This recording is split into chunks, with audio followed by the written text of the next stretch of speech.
My computer's telling me something that is not the case. So, happy Friday, everybody. I want to start out with my first announcement saying that I sent the class an email yesterday. I've been making it a habit to send an email out every Thursday, just so people can keep up with what's going on in class. A couple things that I want to mention. Oops, let me first get to my screen here. Give me one moment.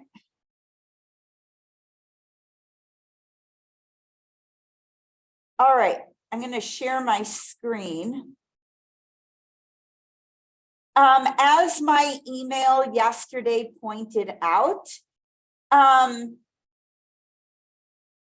I have posted our final class activities, 9 and 10.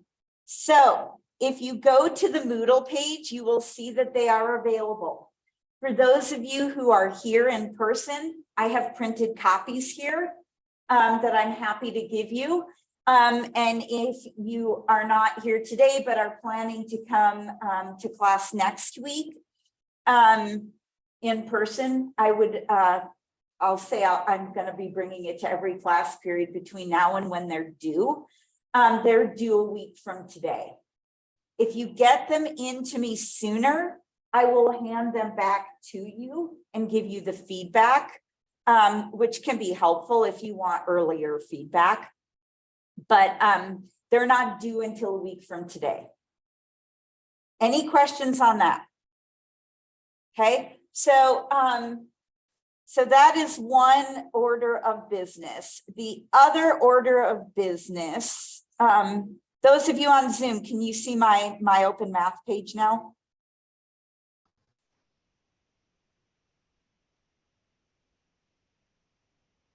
So what I'm not hearing is, okay, for some reason, what I'm not getting in terms of my audio is I can't hear all of you. So those of you on Zoom, for some reason, that speaker is what's not working.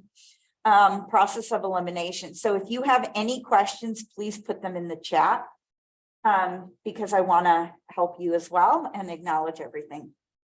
So just so that you're aware, we have one online homework section that is open right now. It's due next Tuesday. Okay. Past that, what I've been doing in class is combining lessons 16 and 17.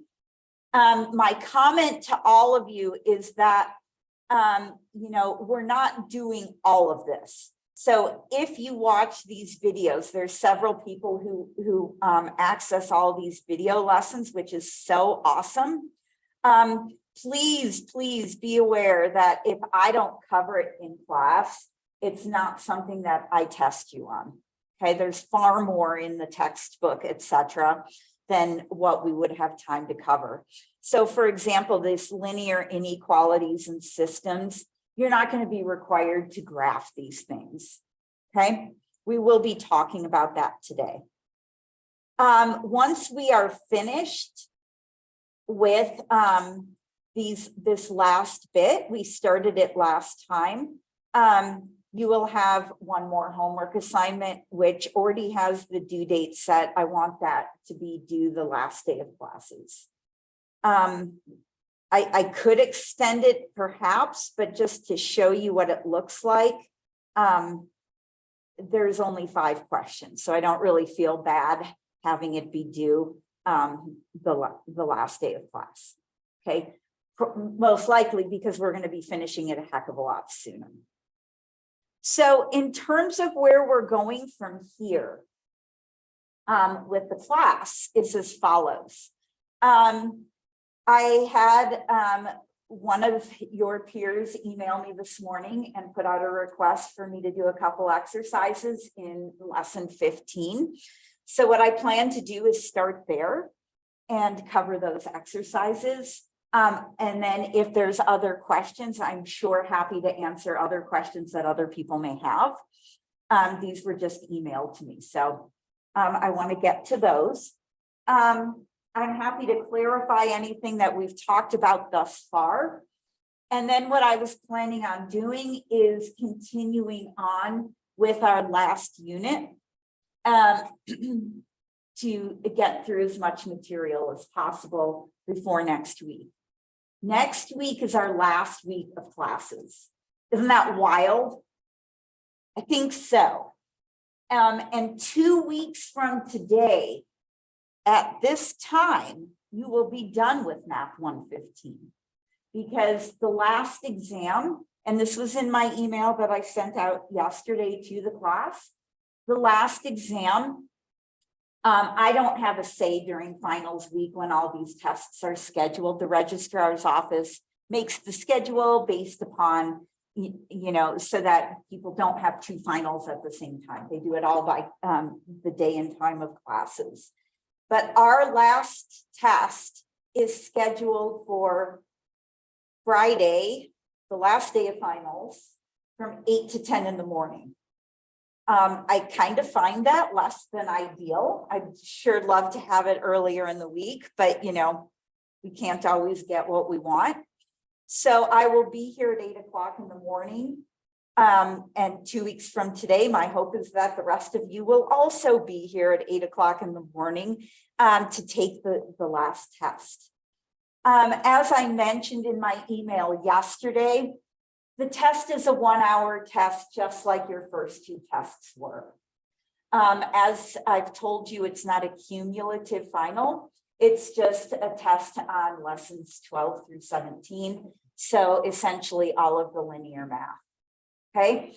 I wrote it to be an hour-long test. I'm happy to give you the full 2 hours and, you know, and then some.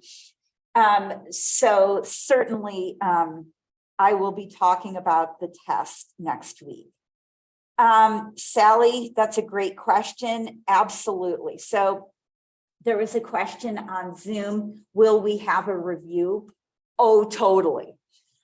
Certainly class next Friday, I will talk about the test and do a review. That will most likely also be able to happen on Wednesday as well. So once I finish unit 5, which I plan to do certainly by Tuesday of next week, what I plan to do on Wednesday and Friday is literally just do review, answer questions, talk to you about the test. I've kind of given you all a pretty vague, but somewhat decent idea of what to expect on your last, on each of the tests. And I certainly plan to do that then.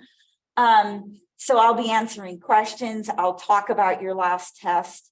And in addition to that, I will also just kind of give you a quick run through of how I determine grades in the class. Okay. And I'll get more into this next week, but I'm going to be telling you that your grade is not on Moodle. That tends to be one of the biggest misconceptions. And I'll talk more about, you know, what I do with the Moodle and then where I go from there. Okay. But just to let you all know, I promise we will cover all of that and I'll answer all questions so that there's just no ambiguity as to final grades, how they're determined, where you can find out what you got, etc. Sound like a plan? Cool. All right. So what I want to do is, again, I want to start out by answering a couple questions in lesson 15. I was asked to do numbers 5 and 6. So after I do these, I'm happy to do more. If y'all have questions, just let me know. What I want to say to everybody about this is as follows. Your numbers are going to be slightly different than mine. Your question is going to be slightly different than mine, but the procedure is going to be the same. So don't just take my numbers and enter that as your answer, because it would be a stroke of luck if we happen to get the same one. Sound good? Awesome. Okay, so question number 5 is entirely a calculator question. So what I'm going to do here is I'm just going to copy this system down, and then I'll share my screen to my paper and the calculator. So we have 6x plus 3y minus 6z is 0. And I also have a pen that's seeming to run out of ink. Then I have 12x minus 3y minus 3z is 18. And finally, negative 24x minus 3y plus 5z is negative 58. All right, so what I've done now, I'm going to stop sharing my screen for a moment with this My Open Math, is I've copied this down, okay? Now, what I want to do is write this in matrix form so that we know how to enter it into our calculator, okay? So you may or may not recall the way we did that is we have 3 matrices. We call the first one A, the second one X, and the last one B. And recall that my matrix A are the coefficients of these values here. So my top row, can somebody tell me what my top row would be?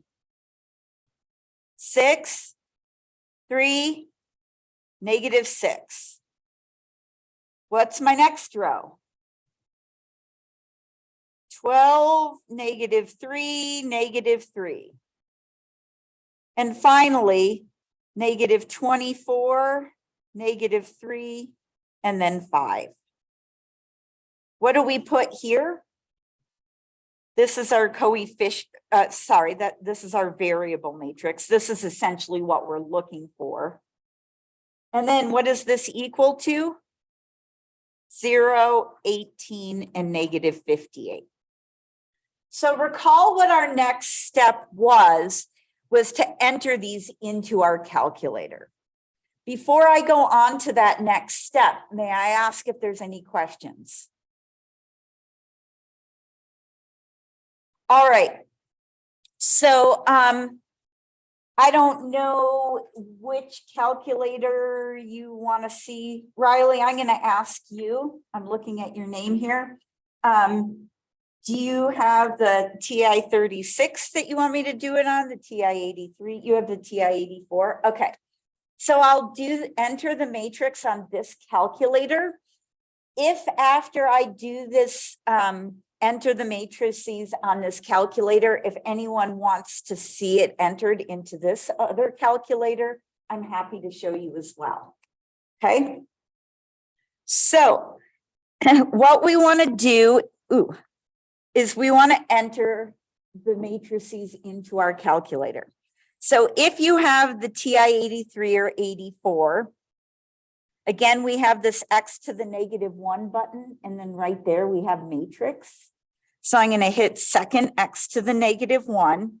And whenever we want to enter our matrices, we always go over to edit. So first thing I'm going to do is I'm going to edit matrix A. And yes, this matrix A is still a 3 by 3. You have to tell it its size. And then what you do is you enter these in rows. One comment I want to make is when you have a negative number, you got to use the negative sign, not the subtraction sign. So I'll go 6, 3, -6, then 12, -3, -3, and then -24, -3, and 5.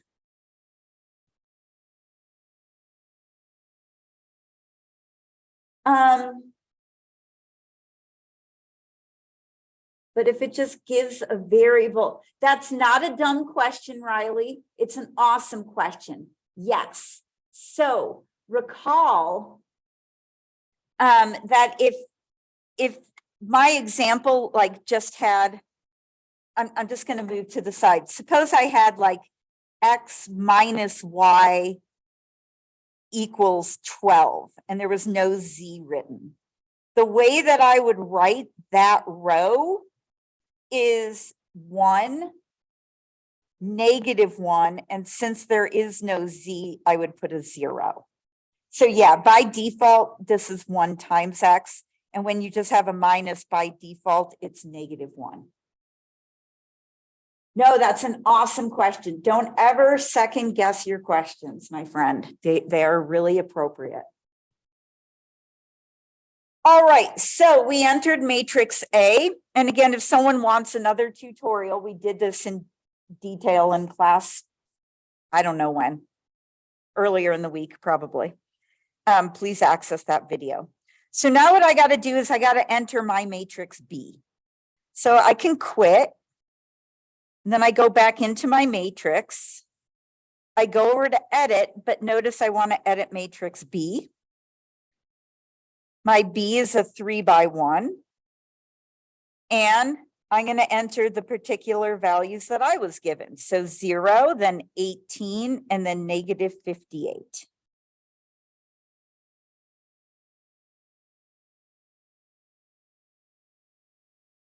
All right. So next, what I want to do is, in order to solve this, recall what we compute is A inverse times B. Okay. So what I'm going to do is now type that into my calculator to let it do the math for me. So I hit second matrix, A. Now in this calculator, to do the inverse, you just hit this x to the -1 button, times, and then I go back into the matrix because I want to multiply that by B. Wow, what a totally cute answer. So my answer would be that x is equal to 3, y is equal to 2, and z is equal to 4.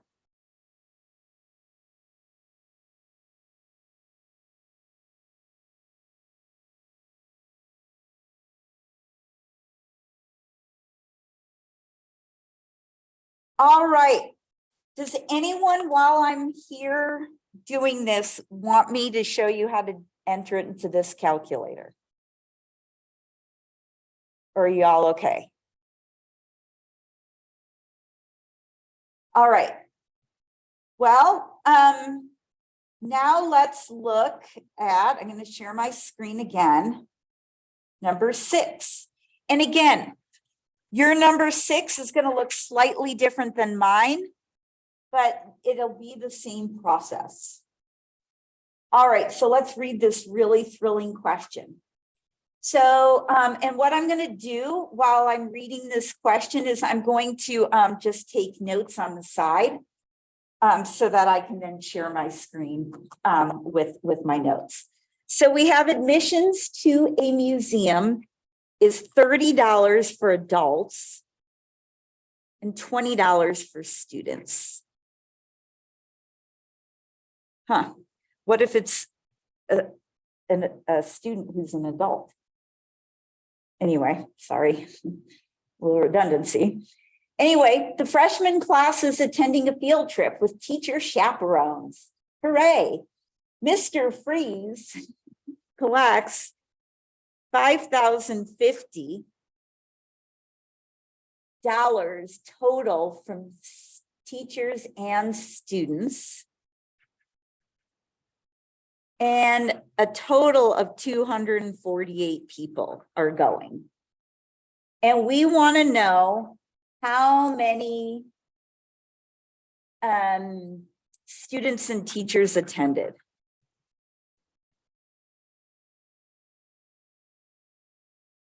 And they're going to be really picky, which is very irritating to me. They're telling us how to define our variables. They want S for number of students, and they want A for number of adults. So what they want us to do, they're really quite nice. They break it down where they tell us first, write the equation representing the total number of people, and then the total amount of money collected, and then solve it. All right, I'm going to stop sharing my screen here.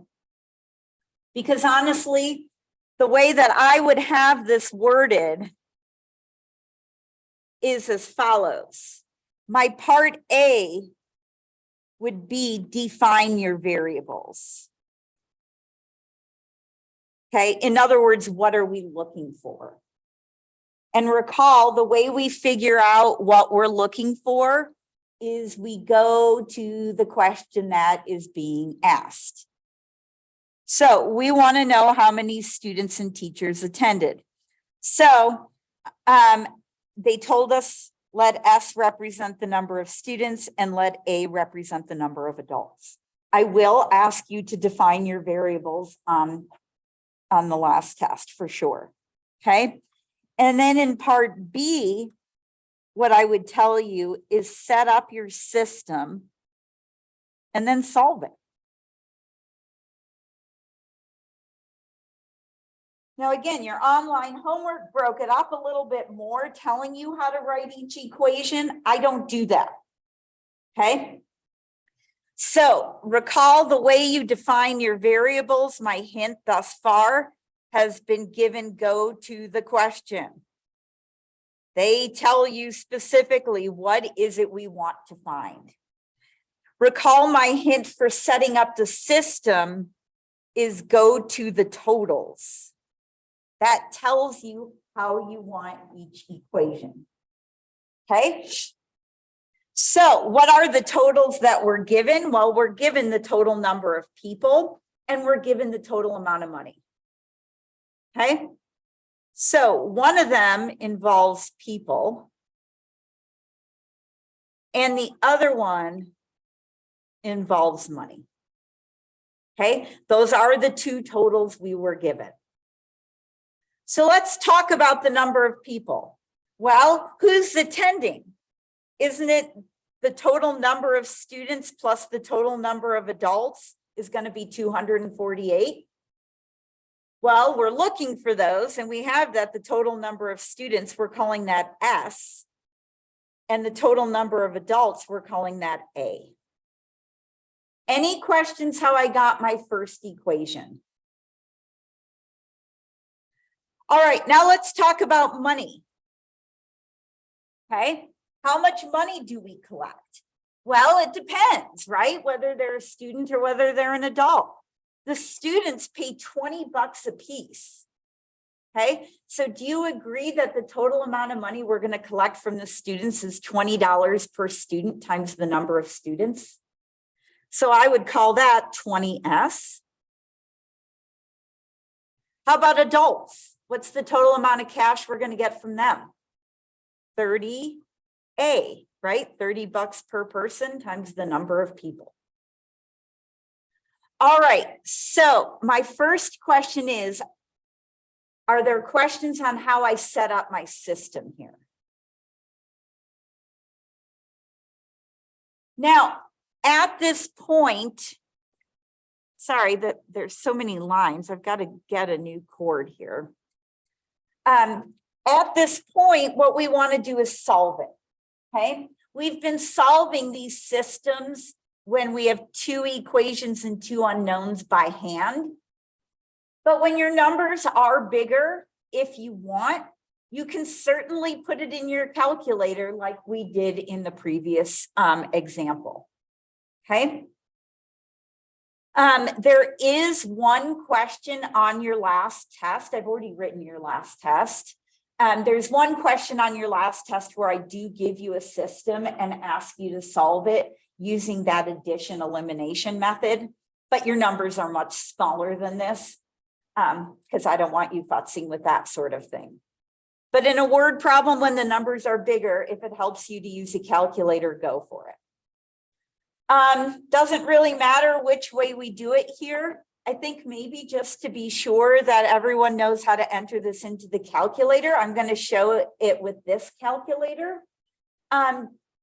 Just so that everybody today can see how to enter the matrices in either calculator. Is that okay? So, and this is actually really good, Riley, because it also gets to your question. If I want to write these things as matrices, okay, Now my unknowns are S and A. How would I write my first line here? What are my coefficients of S and A? 1 and 1. In my second row, what do I have? 20 and 30. And now we put 248 and then 50, 50. That's how we would write it in the matrix form. What I'm going to do now is show you how to enter it into this calculator, just to be sure I've at least done my best to satisfy everybody today. Notice on this calculator, we have the math button, and then above it in blue, it says matrix. So I'm going to hit second math. And just like with the other calculator, whenever you want to enter one, you go over to edit. Note, I already have these in here, but it's cool. It'll just supersede it. So first thing I'm going to do is edit matrix A. This calculator looks a little bit different. They tell you here how to enter it and the number of rows. In this case, we have 2 rows and 2 columns. So I'm going to go over to 2 and then 2 rows, 2 columns, and I'm going to hit OK. And now I'm going to enter my values 1, 1, and then 20, 30. So I'm going to quit, get out of here, because now I've got to go back into the matrix because I've got to edit matrix B. So I'm going to go over to edit. I'm going to go down to B. Notice my matrix B has 2 rows and 1 column. So I need to hit 2 rows, 1 column. And I'm going to enter 248 and 50, 50.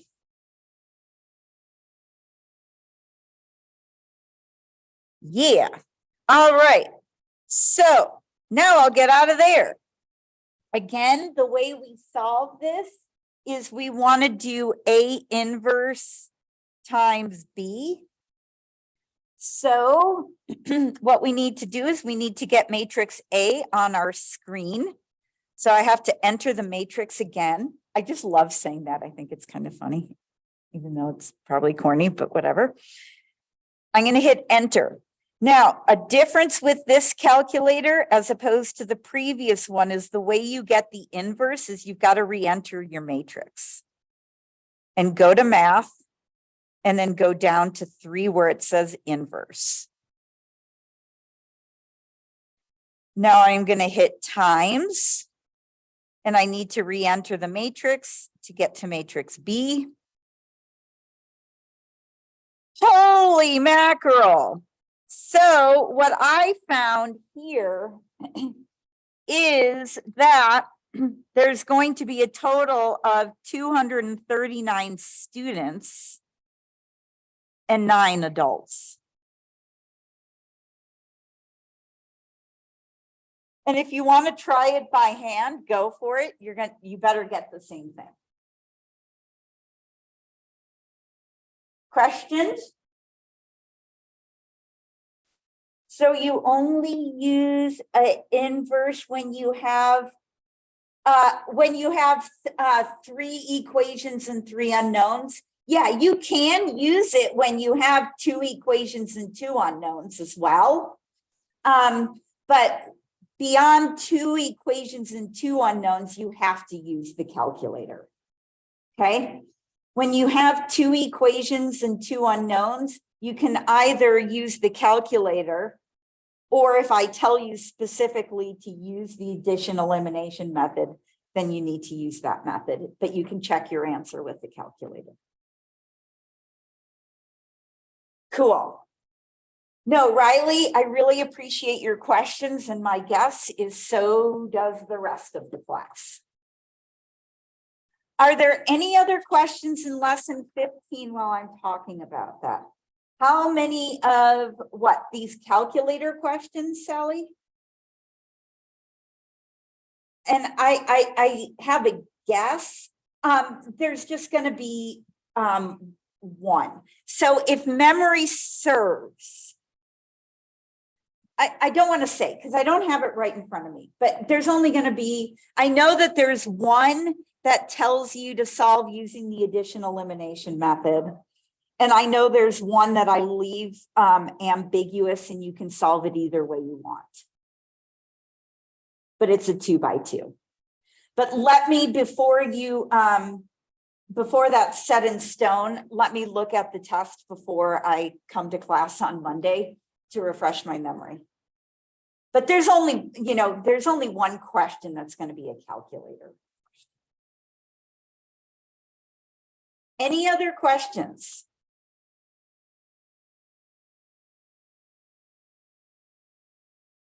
All right.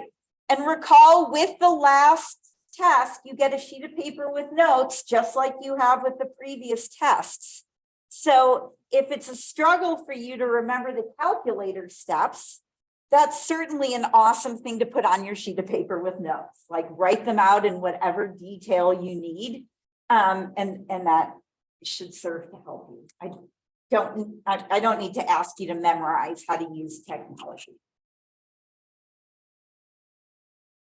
Any other questions? All right. So what I want to say is we worked last time on writing up a system. And maybe the most useful thing would be is to go to something that we did. So I believe that our last example was, remember in class last time, I gave you some word problems, and in part A, what we did is we defined our variables. Recall in unit 5, the slight difference in the word problems. I mean, in general, the vibe was pretty similar, but you needed to state your objective and give your objective function. Recall that when we stated our objective, it was either to maximize or minimize something. And then our function would be related to that. And then what we did is, instead of set up our system, we called them constraints. We can still say that it's a system. But recall, with these word problems, we were getting a little more realistic in the sense that we couldn't really assume that we had equality everywhere, that we would have an inequality. So what I want to do is I want to pretend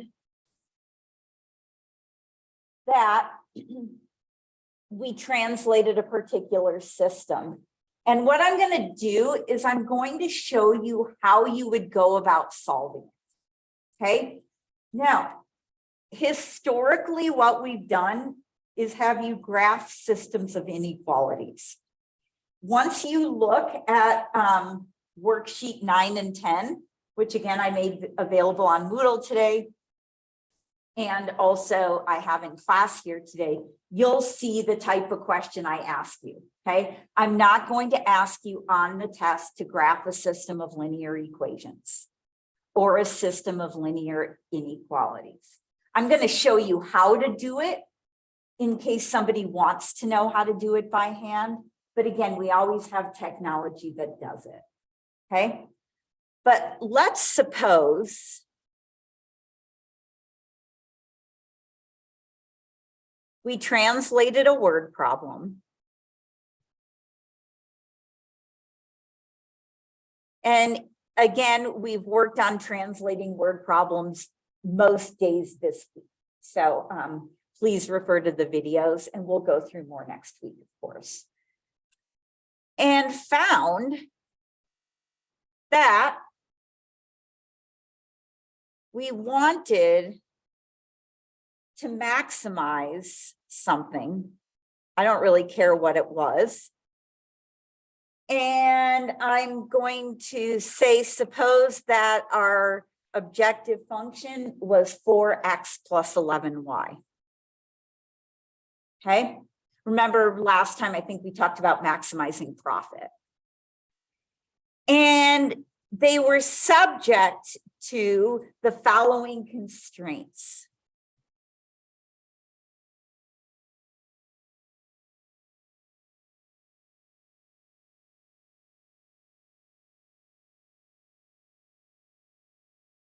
And if you missed class last time and the time before, I urge you to go to the videos to see how to get those. Okay. So recall that's how we were ending the problem. And then there was the question, okay, how do you solve it? Okay. In practice, if you were going to do these things by hand, which realistically people don't do anymore, there's actually something called the simplex method that people can use. And there's so much technology out there. Okay. But historically, or hysterically, as the case may be, the way that we would solve these problems are as follows. The first thing that you would do is you would graph the system of inequalities. Okay, so I would look at this system and I would graph it.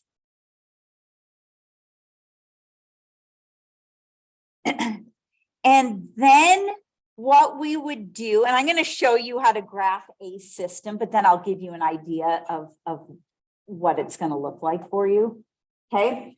Then what you do once you graph the system of inequalities, it turns out then the next step would be to find what we call your corner points. That'll be clear when we look at a picture.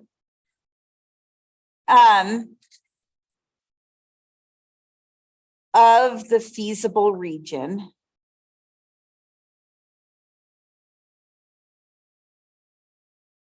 And then what you do is you plug those corner points into your objective function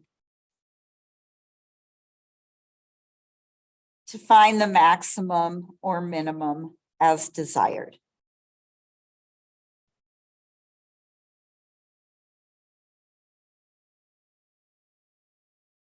Now, because we're probably not going to have time for me to actually graph this system today, I'm going to graph it on Monday, but I want to show you something.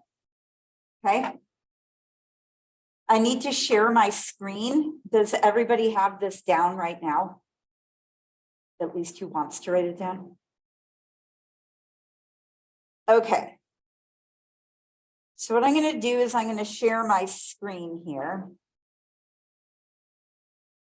And I'm going to take you to Unit 5. So on Monday, I will actually graph a system. Okay, so what I want to do is show you a picture. Okay, when we're talking about solving, actually, I'm going to stop sharing for 1 second.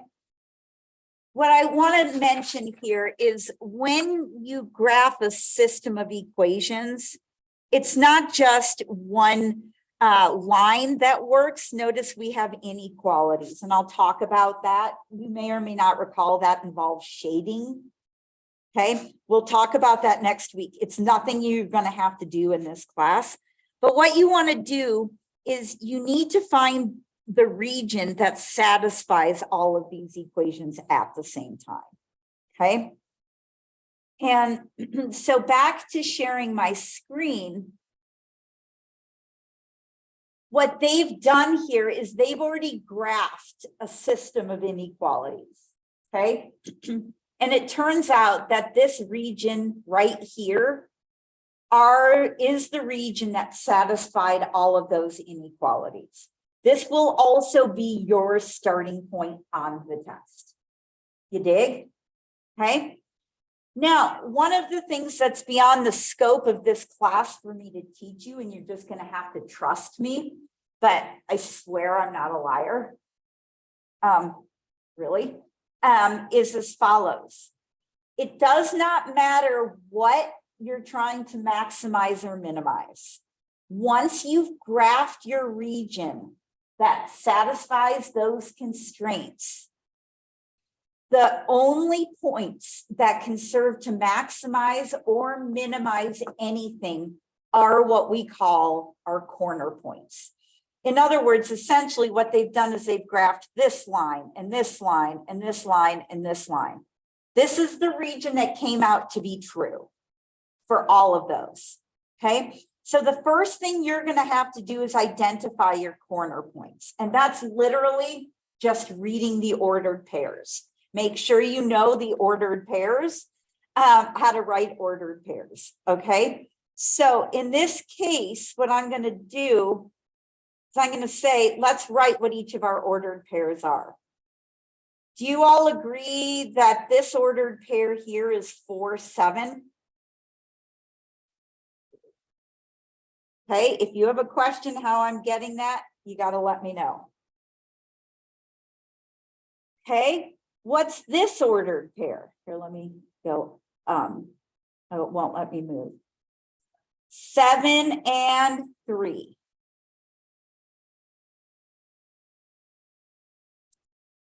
Okay, what is this ordered pair?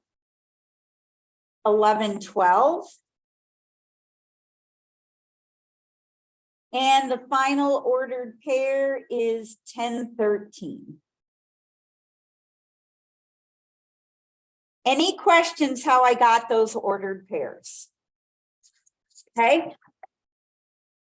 I'm going to write them down actually on a sheet of paper here. So we got 4, 7, 7, 3, 11, 12, 10, 13. So the first step is actually the hardest step, and that's to graph it. You don't have to deal. Okay. Then what you have to do from your graph is identify the corner points. So that's literally at each corner. Questions this far?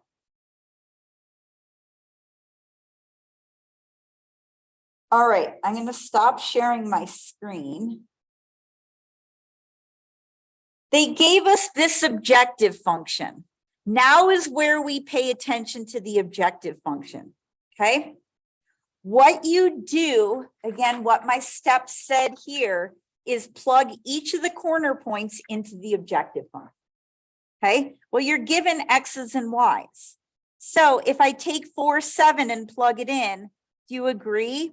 I'm going to have 8 times 4 plus 9 times 7.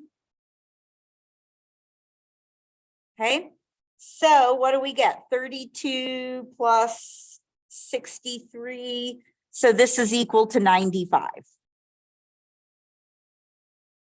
Now I'm going to plug in my ordered pair for X and Y, 7, 3.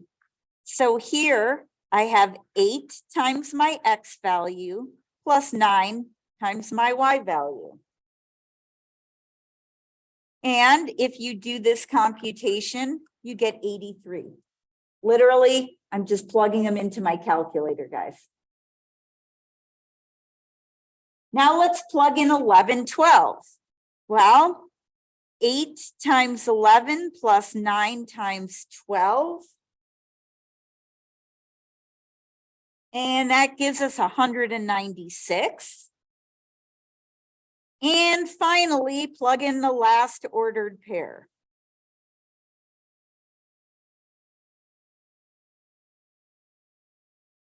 And we get 197.